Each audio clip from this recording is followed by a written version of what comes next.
Welcome to Studying Law Around the World. I'm Claudio Klaus. In each episode, I talk with lawyers, law students, and professors from different parts of the world to talk about legal education, careers, and what the profession looks like in real life. We talk about the hard parts, the surprises, and the decisions that shaped their paths. Whether you're planning to study abroad, thinking about working in another legal system, or just curious about how law works around the world, this podcast is for you. Whether you're studying law in Mumbai or practicing in Manhattan, Rev can help you transcribe and analyze all your case materials with verifiable citations. Learn more at rev.com. Today, we have the opportunity to listen to Peter Hawkins. Peter spoke a lot about networking in the past and who is a great mentor to people who are wanting to learn more about it.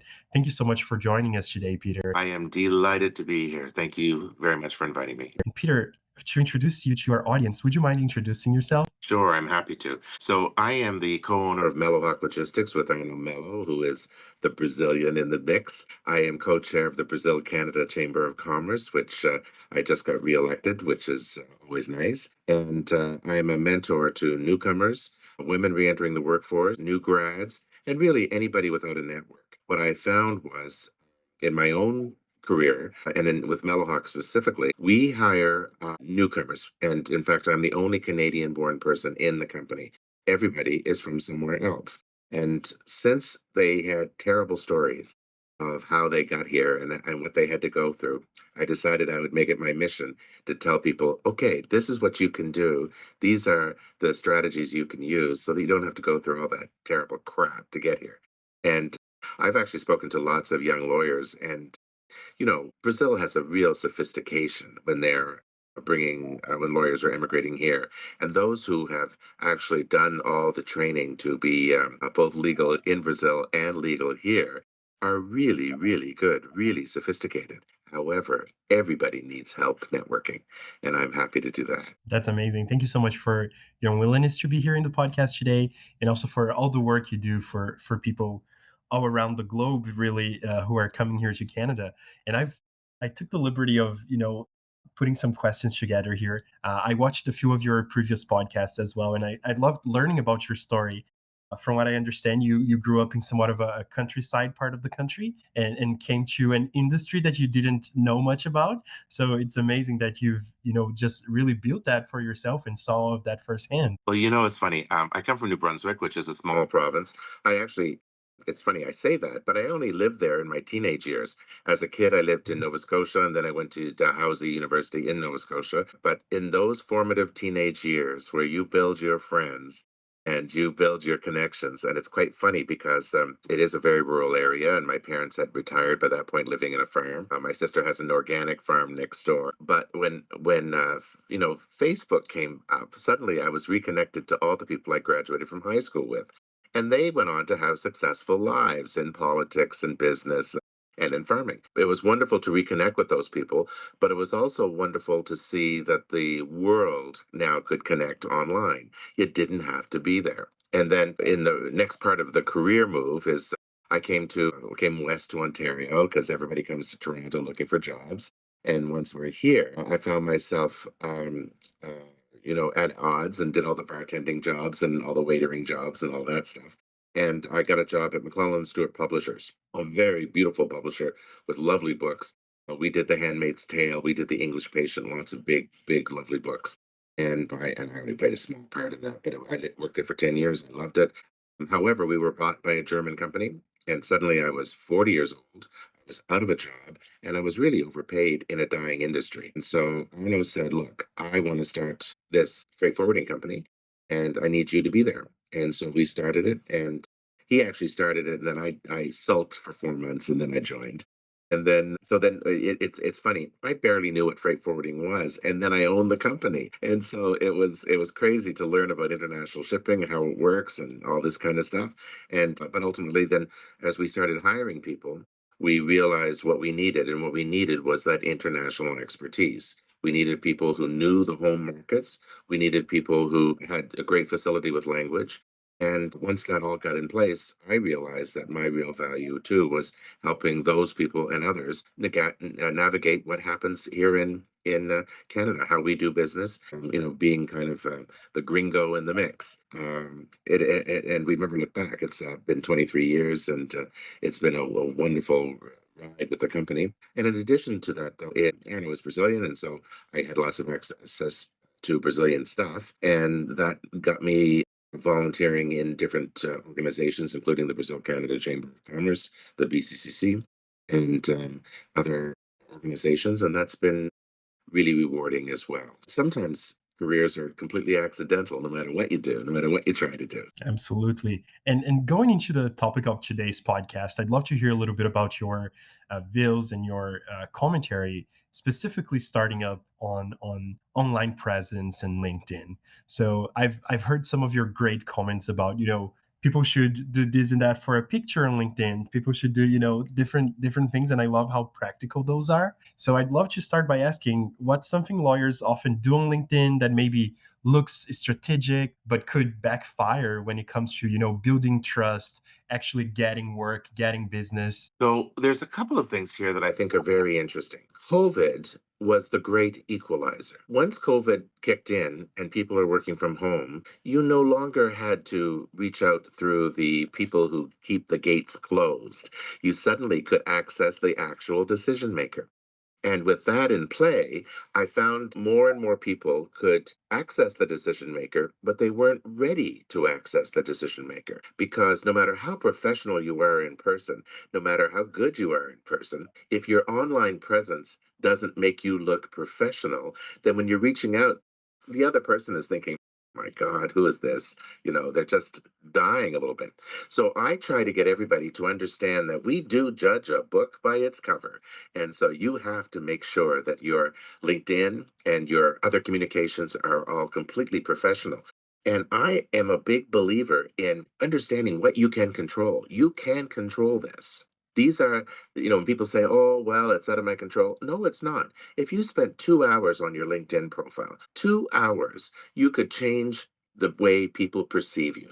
All right, that is it. Because while you're sleeping, people are snooping and they're looking at your LinkedIn. But if your LinkedIn is incomplete, or if it's got links on it that don't connect to anywhere, if you've got some portfolio you haven't checked in ages, if you yourself haven't posted in weeks or months, that's all ridiculous. And so I always say, first of all, do the background banner image, and that's that long horizontal image.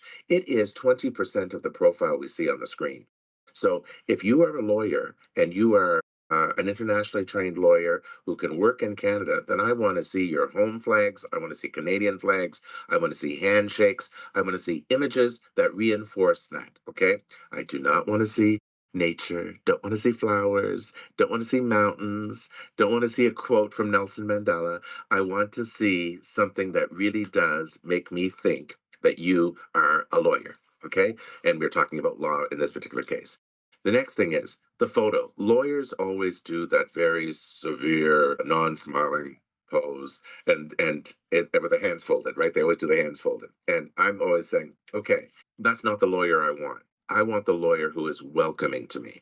And so I say, smile, keep your hair under control, wear a jacket. For guys, it's a white shirt and maybe a tie and a dark jacket. For women, it is a simple blouse and a jacket. Jackets are what professionals wear. And just a pleasant, warm smile. And all that does is make me stop 2 or 3 seconds longer on your profile. When I'm shopping around for lawyers, if I'm shopping around for staff, if I'm shopping around for somebody who is professional, I want them to look professional. And so in the names, I want one first name, one last name. Brazilians have a gazillion names. And, when I look at the list of the BCBA, which is an organization I love, and then I see those names and I'm thinking, oh my goodness, who the hell has 5 names? Well, plenty of people here. So one first name, one last name. And then very important too on your headline, which is the characters under your name. Oh, something else. LinkedIn doesn't really like it, but I like it.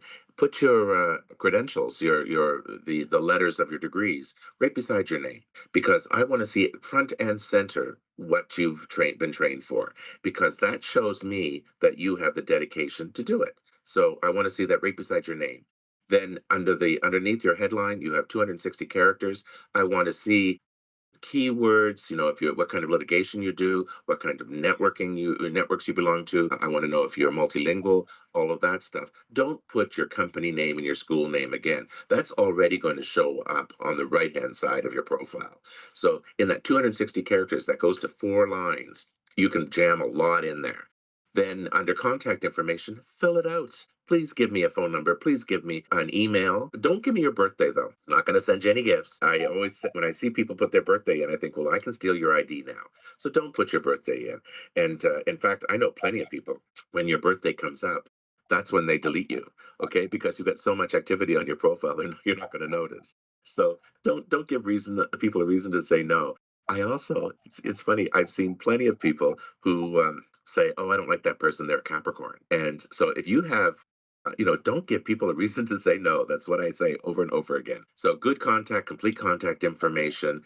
And then from there, I think everybody should just remember to have a complete about essay. And we really want to know something about you. You can have it both in paragraph form and in point form, and just the key things that matter to you, and make it long enough so that when I click read more, the algorithm of LinkedIn shows that there's activity on your profile. All right. And so you need it to be long enough that that happens. And then otherwise, you're going to put your experience on there, in reverse chronological order.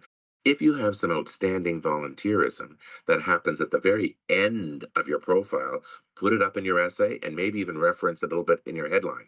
Okay. Because the BCCC is my volunteer work, but it's very definitely one of my key credentials. So I put it up at the very top and make sure that that is something front and center that people can see. But it's funny.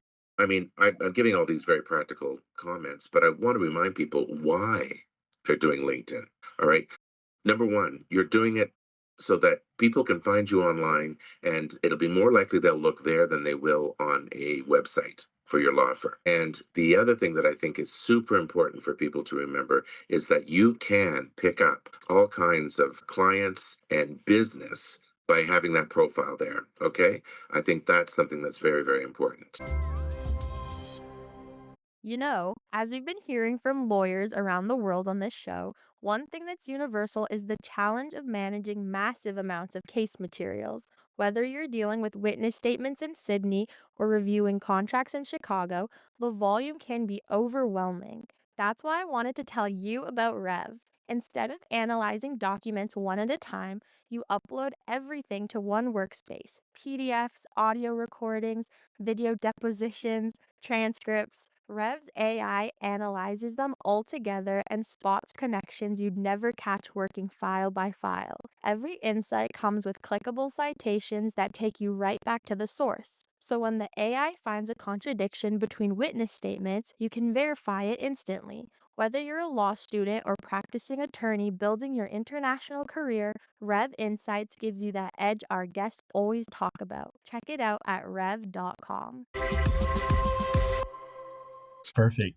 Well, something that I taught you go forward is also in this context of being a law student, right? So there's multiple different ways of being a law student right now in Canada, be it an internationally trained lawyer who is currently going through some additional credentials in Canada in order to become a lawyer here, and that doesn't have a lot of experience back home or in Canada. And, there's all these different scenarios that we could put up here. But overall, what I hear a lot from law students is that they feel like they either don't have anything to post about, or they can't post because they don't have, a specific point of view or something like that. And you just mentioned that it would be important to keep up to date, having posts going, have, some activity going on. So I wanted to ask you, what's one type of post that maybe could work better for people who don't have necessarily some work experience or some, specific point of view or something to necessarily teach? Is there anything you've seen people doing that works, or is there something in your personal experience you believe that would be beneficial? I see people all the time post, "I've just been promoted to this, I've just earned this certification." Great. However, I believe that if you were to post, "A decision just came down on X, and I think that they clearly considered these issues as being more important than something else."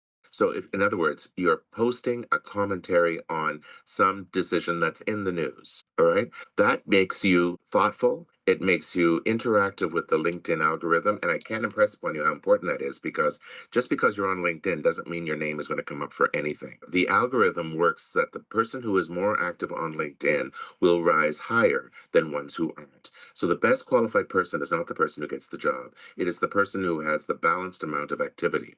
So I think if you spot someone else who has posted something about some topic that is hot, that is in the news, that is relevant, then sharing that with your comments. And so, saying, I'm just trying to think of a decision that might have come down. It can be anything from green space to there has been an increase in unqualified people claiming to provide what could be conceived as legal advice. It, you know, how useful is small claims court? What are the differences? You could even talk about what the differences are between Brazilian law and Canadian law, or any kind of law around the world, because I think the topics are actually endless. And here's the thing, ChatGPT is your friend. And so, what I would do is certainly put in some prompts of your opinion, your viewpoints, and see what ChatGPT generates. And I can tell a ChatGPT article right away because it's 1,000 words or it's 500 words. What you want is a post that is 75 words, okay? And then you're going to look and see what ChatGPT generates. You're going to tweak that to make it, and really you're looking for the structure that it's providing. You're going to tweak it. And I think in 20 minutes, you can have a post. And doing 20 minutes once a week, you can have a very interesting post on something. So, you're going to cut and paste part of an article, and you're going to say, I would like to comment on this. I agree, and I think they considered the following points, and then see what it generates. And then you have a post. Because people are always saying, I don't have time, and they're also saying, I'm worried about my English. The fact is, you do have time because everything is being done for you nowadays. And in my communications, I have 300 or 400 emails a day. No one can deal with 300 or 400 emails a day. Not at all. So I am whipping through things as fast as possible. And I absolutely have many AI templates that I use for different communications to make sure that things are sped up as quickly as possible. Because by and large, people have the same kind of problems. But in terms of the posts that you can do, and you can even do a post about your international experience, the fact that you came to this country. Why did you come here? Because if we're talking about Brazilians, we're talking about people who love their country, but they came to this country for some reason or other. So let's hear why. It can be good and bad. It has to be short. It has to be relevant. And so you can do thought leadership, which means that you're going to write an article about something new. You can do commentary, which means you've seen an article and you're commenting on it, or you've seen someone else's post and you're commenting on it. And I will tell you, that's a great strategy because that is also the way that you do connecting, that you network. So let's talk about that for a second. The way to network, and online networking is really effective, is you start identifying who you want to target, whether it's a law firm and someone in that law firm, or it's a large organization and you're looking to be their counsel, or whatever it is you're looking for. You find those individuals. And if they post, you're going to not press connect. You can follow them, but you're not going to press connect. And you're going to um, comment on whatever they've posted. It is going to be thoughtful, it is going to be upbeat, and it's going to have an open-ended question, non yes or no question. So somebody posts, my company is now doing XXX, and it's one of those banal, boring posts, and you're going to comment, it's so exciting that you moved in that direction. I have often thought that that would be the next thing you would do. What made you come to that decision? Okay. And suddenly you're having a connection with this person. If they answer, then you actually have a warm connection when you press connect. Okay. And so this is how you are treating it like a conversation, and you're being a human being. And the how question, how did you come to that response? How did you feel when this particular thing happened? Whatever it is, you're really engaging people, and you should do 2 or 3 a day. Okay, because again, the how much you use LinkedIn and how much externalization and how much LinkedIn members come to you raise your profile. And I talk about LinkedIn all the time because it is our professional profile. Like people say, well, I'm a lawyer, I'm a doctor, I don't really need it. Yes, you do. People are looking. People are looking. And so make it as professional as possible so that we can understand what you're doing. And it is a great way to connect with people. When you do the connect request, you always send a note, and that note is never a resume. That note is always asking, it's greet, hello, Peter Hawkins, compliment, you're terrific, and ask for advice. I would like to know how to get a job in Canada, whatever it is, okay? So it's greet, compliment, ask for advice. But before you do that, you're going to thoughtfully comment on their posts. What do you think of that? That sounds amazing. That sounds like a great framework. And as I said, so very actionable. And that makes it especially valuable for people who are listening to this and who are maybe have exactly those objections, thinking, hey, I have to juggle my billable targets. I have exams to take care of. But these are just small, consistent habits that can build up, connections and can build up that network. And as you said, thought leadership, commenting, so many options. You can get a good mix of everything there, right? I thought to just transition here, moving forward to the end of our conversation today. I wanted to ask you also about, we do build those connections and start getting people, kind of rolling into my LinkedIn page, getting those conversations going. What's the good point of it? Do you feel like most of these conversations, as they're fruitful and all of that, they should be moved into an in-person interaction after that? Should we, be scheduling coffee chats and then getting to know those people in one-on-one settings in person and all of that? Is that what you feel like the natural transition should be, and what young lawyers should be striving for as they connect to more people? I'm going to say yes and no, and I'm going to start with the no. I get asked to have a coffee chat 5 times a day, and I don't have time for any of them. And they say, well, you drink coffee. Yes, I drink coffee at my desk. And so what I try to do is if a group of people want to contact me, I say, let's set up a Zoom. And even, I can tell you a date and we can recruit everybody and we can do a group Zoom and you can answer your basic questions there, and then we can decide what to do next. Because sometimes the coffee chat is an informational chat. They're not asking me for a job, they're just looking for more information. But people do want that personal touch. I'm one person, I can't talk to everybody. It has been, I've actually mentored more than 10,000 people in the last 15 years. And so I don't have time. That's all there is to it. So I don't think an in person meeting is valuable unless there is a real movement forward on some particular action. You're up for a potential interview, you're doing some coaching, there's something you can work together. And you have to remember, too, it's a give and take. You can't just be asking for something, you have to be offering something. Now, what people do to me, which I just die over, what they offer me is more people who need help. I'm always saying, don't do that to me. You help them now. You can help them. You don't need me. You can do it. And so that is something that makes me cringe. However, on the other side of things, where the connection is really valuable is if you identify an event where you both can go and meet at that event. Okay. And then in those cases, when you go up, be sure and say your first name and your last name. The number of people who come up to me and say, hi, I'm João. And I say, wonderful. I know more than 30 Joaos. Which one are you? And because I've only met people online or on Zoom, and you look very different in person. And it is going to those events, introducing yourself, and again, looking like your picture. So don't do a glamour shot with all kinds of makeup. Look like your picture. Okay. If you wear glasses in the picture. And so then you can come in and make that connection and say hello. And then people see if they really like you. And that's when, of course, you need your elevator pitch. And your elevator pitch is also the first line of your essay, your about essay. So, hi, I'm Peter Hawkins, and I was a lawyer in Brazil, and now I'm studying here at Osgood, and I am looking for opportunities here. Okay? You make it very, very clear and very short, 5 seconds. Okay? Because it's how you greet yourself and how you greet the new person. So, for instance, Claudio, how would you call yourself? If I came up and you saw me and you were coming up, what would you say? I'll probably say, hi, I'm Claudio Klaus. I was a lawyer in Brazil, and now I'm a student at U of T, and I'm about to start my articling in real estate and corporate law. And I'm really interested in knowing more people in the field. Fantastic. That's it. Simple. I know exactly who you are. Nice smile.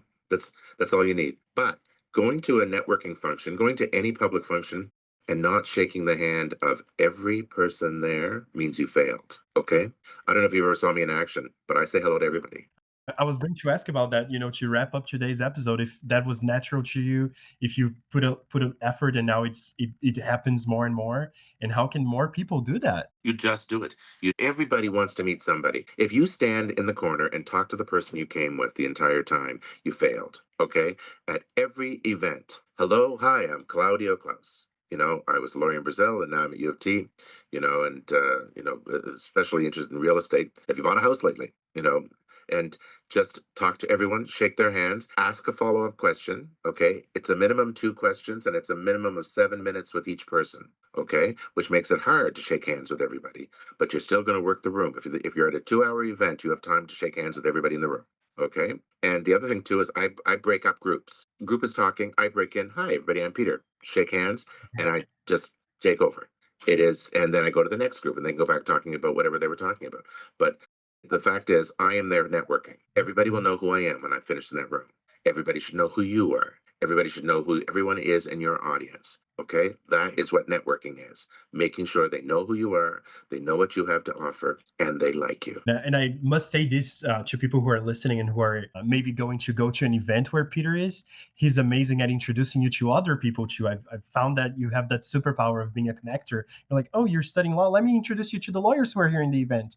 And you just did that. It was just fantastic. I'm so glad you said that because what I try to do with everybody when we do organize those events, I have these ambassadors, my volunteers, who are all trained to do just that too. They find, oh, so you're a lawyer? Let me introduce you to somebody else. No one should stand alone, and you should never, be talking to the person who brought you. Okay, so we go ahead and just pull them in, have a conversation, and I try to give that in. So what do you do? Oh, I sell widgets. And what do you do? I do contracts. And I say, great. He sells stuff. You create contracts. Have a conversation. And are you looking for a place to sell? Maybe they have some contacts there too. And then I just walk away and let them do it. Because again, as a connector, I'm not the guy who's going to run the conversation. I can, but it'll be about me and it should be about you. Well, that's amazing. Well, thank you so much for all these insights, Peter. Much appreciated to get to know a little more about your thoughts and how you operate as well in that scenario that feels like you're a very natural to. So really appreciate your thoughts and really appreciate your time to be here in the podcast today. Claudia, it's my absolute pleasure, and I hope people find it valuable. And it's been a real delight to talk to you and to learn a little bit more about you. I was actually at a BCBA call, and people were saying the nicest things about you.